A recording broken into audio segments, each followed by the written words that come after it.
بسم اللہ الرحمن الرحیم۔ قابل قدر معزز سامعین نظام، السلام علیکم ورحمۃ اللہ وبرکاتہ۔ ایک ساتھی نے ایک مشہور واقعے کی تحقیق دریافت کی ہے۔ وہ فرماتے ہیں کہ ہم نے بہت سارے مبلغین واعظین سے یہ واقعہ بارہا سنا کہ ایک بڑھیا خاتون تھی مکہ مکرمہ میں، جو آئے دن رحمت دو جہاں حضرت محمد مصطفیٰ صلی اللہ تعالی علیہ وآلہ وسلم کے اوپر کوڑا کرکٹ پھینکا کرتی تھی۔ ایک روز رسول پاک صلی اللہ تعالی علیہ وسلم کے اوپر اس نے کوڑا نہ پھینکا تو حضور اس کے بارے میں دریافت کرتے ہوئے اس کے گھر پہنچے۔ معلوم ہوا کہ وہ بیمار ہے۔ رسول پاک صلی اللہ تعالی علیہ وسلم نے اس خاتون بڑھیا کی مزاج پرسی کی، عیادت کی۔ چنانچہ وہ خاتون حضور کے ان اخلاق سے متاثر ہو کر توبہ طائب ہوئی اور مسلمان ہو گئی۔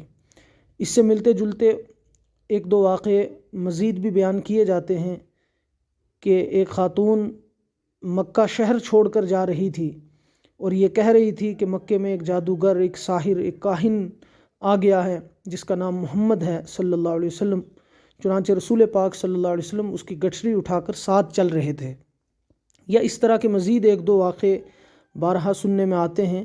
تو ان کی کیا سند ہے اور ان واقعات کی کیا اصل حقیقت ہے؟ تو ان واقعات کے بارے میں جواباً عرض یہ ہے کہ رسول اکرم صلی اللہ تعالی علیہ وآلہ وسلم کی ذات والا صفات سے منسوب کسی بھی قول، فعل، عمل، بات اور واقعے کے درست ہونے کے لیے لازم ہے کہ وہ سیرت، تاریخ اور حدیث کی مستند کتابوں کے اندر منقول اور موجود ہو۔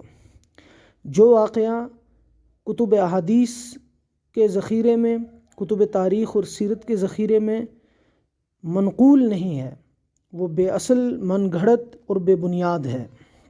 اس کو رسول پاک صلی اللہ تعالی علیہ وسلم کی ذات کی طرف منسوب کر کے جان بوجھ کر بیان کرنا یہ سراسر گمراہی، بے دینی اور گناہ ہے اور ناجائز ہے۔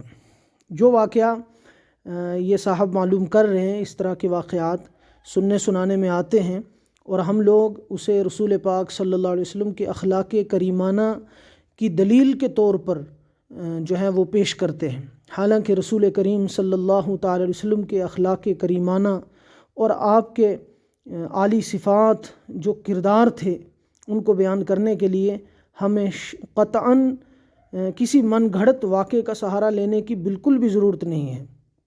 آپ صلی اللہ علیہ وسلم کے خلق عظیم کے اعلیٰ مرتبہ پر فائز ہونے کی سند تو خود رب ذوالجلال قرآن کریم میں انک لعلی خلق عظیم کے الفاظ سے دے رہے ہیں۔ اس کے علاوہ سیرت، تاریخ اور حدیث کے مستند ذخیرے میں رسول پاک صلی اللہ علیہ وسلم کے اخلاق کریمانہ اور آپ کے عالی صفات، بلندی کردار کے جو واقعات ہیں وہ سینکڑوں نہیں ہزاروں کی تعداد میں تاریخ اور سیرت کی کتابوں میں بکھرے ہوئے موجود ہیں۔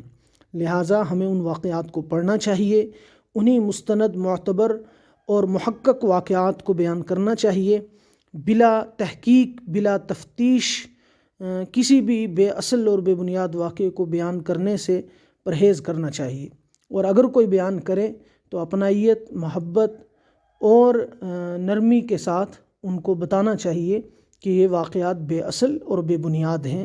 چونکہ معاملہ رسالت مآب صلی اللہ تعالی علیہ وسلم کی ذات اقدس کا ہے، لہٰذا بے اصل اور بے بنیاد کسی بھی واقعے، بات یا عمل کی نسبت حضور کی طرف کرنا جو بے اصل ہو وہ جائز نہیں ہے۔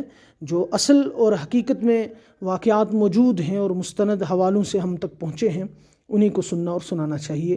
اللہ پاک ہم سب کو رسول اکرم صلی اللہ علیہ وسلم جیسے اخلاق اپنانے کی، آپ کو نمونہ، آپ کو آئیڈیل اور آپ کو رول ماڈل سمجھ کر، مان کر آپ کی سنتوں پر اور آپ کے حکموں پر عمل کی توفیق عطا فرمائے۔